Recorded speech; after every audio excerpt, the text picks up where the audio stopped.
Vale, muchas gracias, Enrique. Intervendrá a continuación Raúl Maillo.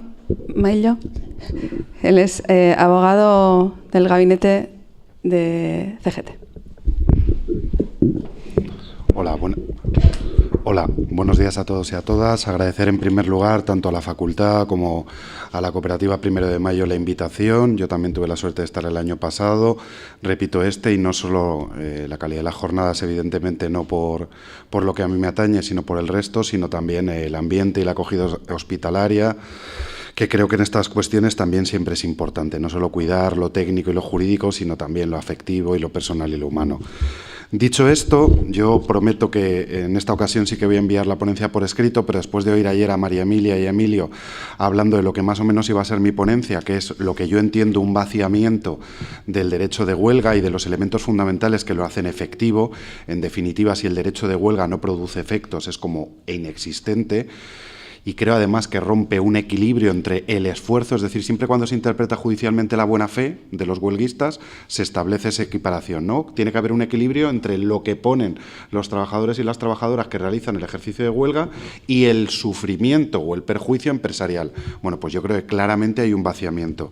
Pero ya digo, como ayer se repasaron un poco todas las sentencias, se han vuelto a tocar esta mañana, yo creo que es más útil que toque 3 o 4 ejemplos y que además creo que lo hacen más entretenido y lo otro estará en la ponencia por escrito. Lo primero es, yo soy el letrado que ha tenido la desgracia de sufrir la sentencia de Telemadrid. Cuento brevemente el supuesto de hecho para que la gente lo conozca. En Telemadrid, a raíz de una sentencia de Enrique en lo contencioso, luego venimos de más, otros, y se empiezan a estimar todas las impugnaciones de servicios mínimos que vienen a declarar más o menos que el único servicio esencial para la comunidad que tiene la Televisión Autonómica de Madrid son los servicios informativos. Y los servicios informativos en sentido estricto no valen los debates de actualidad, los programas que tocan la actualidad, el uno que pasa por ahí de actualidad, no. Servicios informativos. ¿Qué hace Telemadrid? Lo piensan y dicen, no me compensa, voy a pedir unos servicios mínimos, entonces no me compensa. Total, que se consigue, por una serie de mecanismos y discusión jurídica, un gran triunfo sindical que es saltar a fundido en negro, es decir, la pantalla se pone en negro con una línea por debajo en la que sale que, por motivos de la huelga, en consecuencia se produce tal. Esto es por cómo funciona técnicamente, pero bueno, no hay posibilidad de emitir si los trabajadores con una determinada participación acuden a la huelga. Telemadrid no pide servicios mínimos. Esto es un poco el antecedente, de hecho. Telemadrid no pide servicios mínimos. Entonces viene el Valencia-Manchester, creo recordar de memoria que es, y decide que es un elemento fundamental para la comunidad. Entonces se juntan dos cosas. Llama a un redactor jefe de deportes, que no hace huelga, es un trabajador, que en el libre y legítimo ejercicio de su derecho decide no hacer huelga, y utilizan dos mecanismos, que son los que valoran la sentencia, y si queréis valorar los hechos probados, es mucho mejor leerse el voto particular, porque Fernando Valdés de Alrés, con otros magistrados que lo suscriben, detalla mucho más claramente los hechos probados. Porque yo creo, y abro un paréntesis, un excurso, que la sentencia, como decía Wilfredo Sanguinetti, no dice lo que dicen que dice. Es decir, la sentencia se queda con ganas de decirlo, pero no lo dicen. Bueno, si quieres decir que el esquirolaje tecnológico es legal, dilo, suscríbelo. Aquí se puede estar o del lado de los derechos fundamentales o del otro lado. Ponlo, di que el esquirolaje tecnológico te parece perfectamente admisible, pero no lo dice. Lo insinúa, lo circunda, lo bordean para que luego toda una serie de exégetas y comentaristas, especialmente interesados, vayan a los tribunales, en la doctrina científica, etcétera, diciendo, no, esto lo permite. Pero la sentencia es verdad que no dice eso. Entonces la sentencia parte de unos hechos probados en los que básicamente, y por resumir, lo que se establecen son dos cuestiones. La primera es que el director del Departamento de Continuidad, que es el que permite que la emisión salga a los medios y por eso Telemadrid se queda fundido en negro, porque no hay nadie en el Departamento de Continuidad que permita dar la salida a la señal, bueno, pues el director general de un departamento hace esa función. Primer debate, con base en la doctrina del Tribunal Constitucional, básicamente la sentencia conocida como de ABC, en el que los jefes bajan a imprentas a sacar el periódico, dice el Tribunal Constitucional, oiga, ustedes son los responsables, pero evidentemente, aunque con carácter genérico está en sus funciones, ustedes no son los responsables de sacar el periódico adelante en las rotativas y por lo tanto en vulneración del derecho de huelga. Este es el primero de los elementos. Es decir, utilizan a un director general de un departamento que es verdad que supuestamente entra dentro de sus competencias, pero no era el que realizaba esta labor. Y el segundo de los elementos, que es el de más esquirolaje tecnológico, por decirlo de alguna manera, es el viejo debate de sustitución por trabajadores internos excediendo sus funciones habituales. El segundo de los elementos es Telemadrid, para si un día ocurre una desgracia, tiene contratados 2 sistemas de emisión adicional. Estos 2 sistemas de emisión adicional son externos a la empresa, por lo tanto no afectados por el derecho de huelga, y está pues para si un día se cae la señal, ocurre cualquier desgracia, etcétera. El primero de los motivos, ¿cómo lo resuelve? Coge y dice, no, aquí partimos de un problema, yo con esto no quiero parecer corporativo, pero siempre se dice, el abogado lo planteó mal, no sé qué, tal. Bueno, cuando ha ocurrido todo es más fácil ver las cosas, y con esto no digo que no lo hagas mal, por ineptitud propia de cada uno, que no haya prisas, que no haya cualquier problema, pero también las cosas luego discurren en los procedimientos como discurren. Nadie pensábamos que nos iban a decir que el director general de un departamento entraba entre sus funciones dar salida a la señal de continuidad. La verdad, ni nos lo planteábamos que fuera a ser un hecho controvertido. Llega la juzgadora de instancia, Juzgado Social 4 de Madrid, y lo pone, que está entre sus funciones. Hete aquí que, para los que no sepáis, el recurso de suplicación es un recurso extraordinario en el cual solo puedes tirar de elementos probatorios que ya consten, especialmente documentos. Por suerte, hay cuadrantes donde este señor nunca aparece. Es decir, nosotros en el recurso de suplicación solicitamos modificar hechos probados y decimos, si se van ustedes a los cuadrantes, este señor formalmente será el director del departamento, pero nunca está grafiado, no aparece en los cuadrantes, no son sus funciones. El Tribunal Superior de Justicia de Madrid, en esas cosas de modificar hechos probados, dice, no, esto no lo acredita. Y entonces queda ahí inmodificado como hecho probado que con carácter genérico, aunque no lo hacía habitualmente, este señor entraba dentro de sus funciones. Con lo cual el Tribunal Constitucional dice, no excede, no hay sustitución, porque con carácter genérico entraba dentro de sus funciones. Y el segundo elemento, que es el esquirolaje tecnológico, lo que se viene a plantear es la siguiente cuestión. Dicen, no hay una contratación, estos señores ya tienen contratado el sistema de emisión externa, y por lo tanto, con esa supuesta alegación genérica de el empresario no tiene que colaborar al buen desarrollo de la huelga y a que sea más efectiva, puede evitar que los efectos o disminuir los efectos de la misma. Y aquí obvian 3 elementos, que además, ya digo, el voto particular los detalla muy claramente.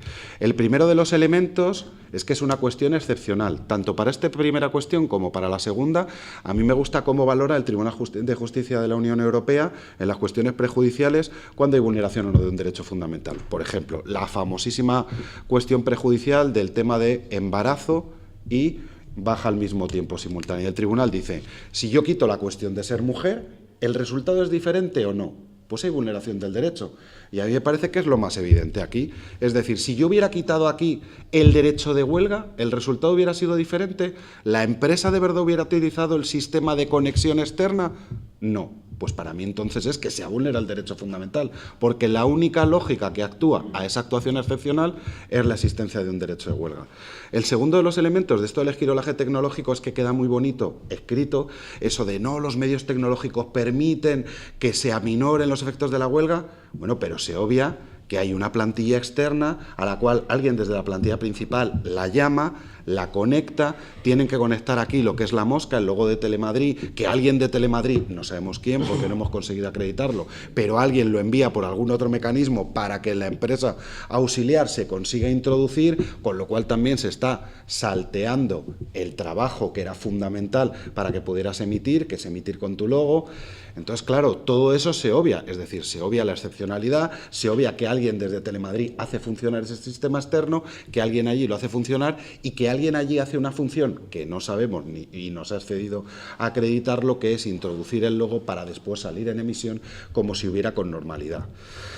La sentencia, ya digo, que no reconoce el esquirolaje tecnológico. Tiene un par de frases que más o menos es las que se están utilizando para decir que lo autoriza, que son de carácter muy genérico, pero en definitiva lo que viene a decir es estos medios ya estaban contratados con carácter genérico, si bien son excepcionales, no lo son buscados para el derecho de huelga. Bueno, la sentencia dice lo que dice, veremos el recorrido que tiene al final esto, y sobre todo yo creo que esto, para los que y las que no lo sepáis, Pues viene de una anterior polémica que ya se produjo en el Tribunal Supremo y que a raíz de una sentencia que venía aquí del TSJ País Vasco y de Euskal Telebista, más o menos planteó lo mismo, lo del debate del esquirolaje tecnológico. Primero la Sala del Tribunal Supremo se posicionó a favor de la posibilidad de la utilización de medios técnicos y después en Sala General cambió el criterio. El contenido de esta sentencia del Tribunal Constitucional parece ser no tanto declarar el tema del esquirolaje tecnológico, sino incitar a que el Tribunal Supremo varíe su doctrina. Parece que estamos un poco en ese. El segundo de los elementos que quería tocar, más allá de esta cuestión, y que evidentemente esta sentencia es un varapalo y que va a ser interpretada para vaciar el contenido del derecho fundamental de huelga, el segundo de la cuestión es, yo soy abogado en ejercicio, entonces para los y las que os sirva, hay muchas cuestiones procesales que luego cuando lo analizas fríamente no aparecen en el recorrido, pero que tienen una gran complejidad. Y ayer lo enuncié un poco en una intervención y quería contar básicamente, no sé si sabéis lo que es la figura de la reconvención, pero la reconvención es yo demando, pido una cosa y me dicen no solo no te doy lo que tú pides, sino que ahora te pido yo, en vulgata. ¿Qué ocurre? Tú planteas una demanda por vulneración del derecho de huelga, es decir, dices, me han sustituido trabajadores, ha habido nuevas contrataciones, se ha utilizado horas extras, lo que sea, y la empresa, que es gratis, porque es lo que en técnica podríamos llamar disparar al patito, tú tiras, si bien, bien, y si no tan amigos, llega y te dice, la huelga es ilegal. Como el derecho laboral parte del juicio verbal, es decir, tú plantas en una demanda todo lo que tienen que ser hechos objeto de debate jurídico. E incluso, según los civilistas y finos o no que sean, los jueces y juezas que te correspondan, la fundamentación jurídica. Porque si no, hay preclusión 411 y 412 de la Ley de Enjuiciamiento Civil, o cuestión nueva, o lo que sea. Entonces, tú haces tu demanda, pones tus hechos que aspiras a acreditar, entonces dices, me han sustituido huelguistas, han hecho este esquirolaje tecnológico, han hecho lo que sea. Presentas la demanda, se articulan determinadas pruebas y llegas al día de la vista en el que no sabes qué te van a responder de contrario. Y de repente te llegan y te dicen, la huelga es ilegal por lo que sea. Tú no tienes pruebas, es raro que te permitan hacer diligencias complementarias a futuro, es decir, te encuentras en una situación de gran complejidad. Bueno, pues esto es un problema con el que nos encontramos, que es muy habitual que tú vas a un procedimiento por tutela de huelga y de repente te disparan con que la huelga es ilegal. Y como antes decía, es un camino tortuoso, es decir, es muy fina la jurisprudencia para interpretar si de verdad has puesto en la convocatoria de huelga todas las mediaciones e intentos previos para evitar el conflicto, si has pasado por todos los trámites, has ido a la mediación, has pasado por la comisión paritaria, que es un añadido más que empieza a aparecer con cada vez más fuerza, has ido a 17 sitios, si el plazo se computa 10 días y el día de cómputo no puede estar dentro del día computado, entonces el día que presentas entra o no entra, el día de la convocatoria que se inicia entra o no entra, entonces es 10 o es 12, es decir, tienes un montón de problemas de cierta técnica jurídica que para un comité de huelga son harto complejos, que la jurisprudencia no es nada clara y que de repente te la juegas ahí en tu tutela de huelga, es decir, que hay problemas de cierta complejidad como para encontrarte de repente discutiendo eso. Y ayer lo cité, hay una sentencia de Renfe en la que, en este caso lo llevé yo, en un procedimiento judicial planteamos la sustitución de unos maquinistas de AVE en una convocatoria de huelga solo para ese colectivo en Renfe. La empresa se defiende, no alega tutela de huelga ilegal y la Audiencia Nacional dice desestimo la demanda de vulneración del derecho de huelga porque la huelga es ilegal. Es decir, de oficio entra y nos declara la huelga ilegal. Quiero decir esto para que veamos un poco en el terreno también en el que, reclamando un derecho fundamental, se asumen unos riesgos de gran envergadura. Y luego quería comentar dos cuestiones también de carácter procesal que creo pueden resultar interesantes. Uno es las medidas cautelares. Yo no sé aquí qué capacidad tenéis o no de pedir medidas cautelares. Tú, en teoría, tienes la posibilidad de llegar al tribunal y decirle, oiga, antes del juicio, con esta fundamentación jurídica y con este peligro que se vulnera un derecho fundamental que luego solo va a poder ser resarcido indemnizatoriamente, quiero que usted tome un posicionamiento para que se impida lo que para mí es una vulneración del derecho de huelga. La sentencia esta de Telemadrid hay que ponerla en el sentido de que a Telemadrid se le ha condenado, ya digo, 6 o 7 veces a la Administración Autonómica dictando servicios mínimos que son declarados ilegales y después ha habido 4 condenas por vulneración del derecho de huelga a la propia Telemadrid por emitir es decir, la de la Champions, aunque haya llegado al Constitucional, que sepáis que es la excepción. Emitió también el sorteo de loterías del 22 de diciembre del año siguiente, condena por vulneración del derecho de huelga, y el año anterior emitió unas películas del oeste, también condena por vulneración del derecho de huelga. Es decir, que el contexto es que Telemadrid es una reiterada condenada por vulneración del derecho de huelga. Pues en este contexto, en el que tiene 4 condenas por vulneración del derecho de huelga, una que no, que es la del partido de la Champions, y unas 6 o 7 resoluciones administrativas anuladas por vulnerar el derecho de huelga fijando los servicios mínimos, llegamos al famoso ERE de Telemadrid, y entonces Telemadrid contrata unas empresas externas, utiliza señal externa y empieza a emitir películas del oeste, que parece ser que es el contenido fundamental de esta cadena cuando acuden a la huelga. Acudimos como medida cautelar, esto ocurre unas Navidades, no recuerdo ahora las fechas de memoria, pero más o menos nosotros presentamos la tutela cautelar, creo recordar que como por donde la lotería, 22, 23 de diciembre, una cosa así. El 7 de enero, 22 de diciembre, el 7 de enero no está repartida la medida cautelar solicitada. Es decir, no se le ha escrito todavía a un juzgado formalmente, es decir, no ha subido en Madrid físicamente, el registro está en la primera planta y luego empiezas a subir plantas por juzgados. Está escrita formalmente a un juzgado, pero no ha subido de la primera planta a la planta consiguiente. Acudimos ahí y decimos, oye, que llevamos 7 días, lo de Telemadrid es bastante visual, quiero decir, ves si está enfundido en negro o se emiten películas del oeste, una tras de otra, sin solución de continuidad. Decimos, oiga, que es que estamos pidiendo una medida cautelar, lleva 4 condenas por vulneración de derechos fundamentales, está en presa y aquí nadie hace nada. No tenemos medios, no nos ha dado tiempo a repartir la demanda. Bueno, pues ese es el escenario también un poco con el que contamos. Por eso yo antes, cuando hablaba del tema de la inspección, también me preocupa de, al margen del acta de infracción, que haya requerimientos e intervenciones inmediatas que impidan estos comportamientos. Porque si no, al final, la cuestión indemnizatoria, pues en general, a una empresa le suele interesar. Y termino con 2 cuestiones. Otra cuestión con la que nos encontramos problemática, que aquí ha salido bastante, es el caso este de la sentencia del Supremo de noviembre, de Rodisal, de la de los andamios, y ese es un procedimiento en el que lo que se impugna es una modificación sustancial de las condiciones de trabajo. Y como colateral, en diagonal, aparece el tema de la vulneración del derecho de huelga en paralelo al conflicto. Aquí hay problemas procesales importantes, porque cuando tú te encuentras con un procedimiento especial, quiero decir, tú puedes acumular acciones, pero en realidad impugnas frente a quien dice la medida sustancial. Yo ahora todo lo pasado, que he leído a toda la doctrina, y no lo he llevado yo el procedimiento, quiero decir, por eso también no estoy defendiendo una actuación propia, pero claro, ahora toda la doctrina dice, se tenía que haber demandado a todo el mundo. Bueno, esto tiene sus dificultades. Tú impugnas una modificación sustancial que hace una empresa concreta y en el colateral de eso aparecen otras añadidas. Por eso es probable que no fueran llevadas todas al procedimiento. Hay también otras circunstancias que es la cognición, es decir, que tú en el procedimiento dices sobre lo que pides y lo que vas a enjuiciar, lo que en principio debería limitar al tribunal, pero como he dicho antes, luego tampoco esto es tan exactamente cierto. Y luego, con el tema, y con esto cierro, de contratas y subcontratas. Decía antes Enrique, yo he mirado ahora el literal del 8.10 y dice, sustitución de los trabajadores en huelga por otros no vinculados al centro de trabajo al tiempo de su ejercicio. No exige ni que sean de la propia empresa, ni que sea intercentros, que muchas veces hay sentencias que dicen es que el decreto no establece y la LISOS no establece, porque esto viene más del decreto, que sí que habla de otros centros de la empresa. Bueno, yo creo que la interpretación jurisdiccional es finalista, tiene que ser pro libertatis, tiene que ser pro derecho fundamental y creo que no hay ninguna duda. Pero cuando te hablan de esto, del esquirolaje tecnológico y de tal, yo creo que es evidente que hay que plantearse eso. Si quitáramos el derecho de huelga, ¿la actuación hubiera sido diferente? Pues entonces hay que ser pro interpretación favorable al derecho de huelga. Ejemplo típico, contact center. Me da lo mismo, no sé, con esto no quiero decir que la empresa lo haga, ni su contrario. Línea de atención personal de Telefónica, 1004.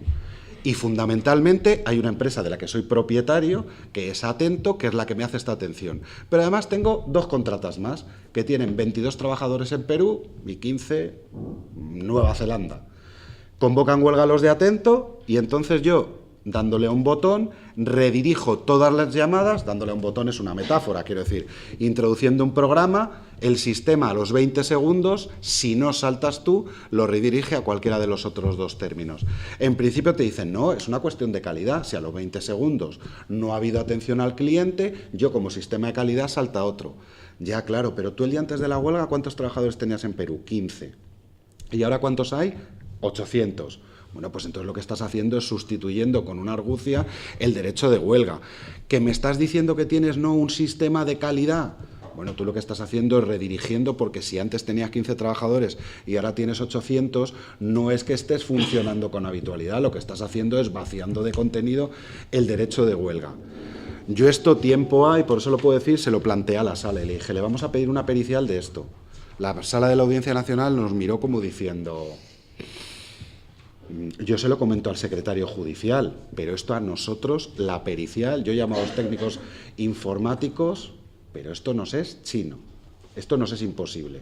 Bueno, yo creo que igual que en derecho penal se ha avanzado y hay periciales muy avanzadas, no pasa nada porque en derecho laboral se tire de peritos, etcétera.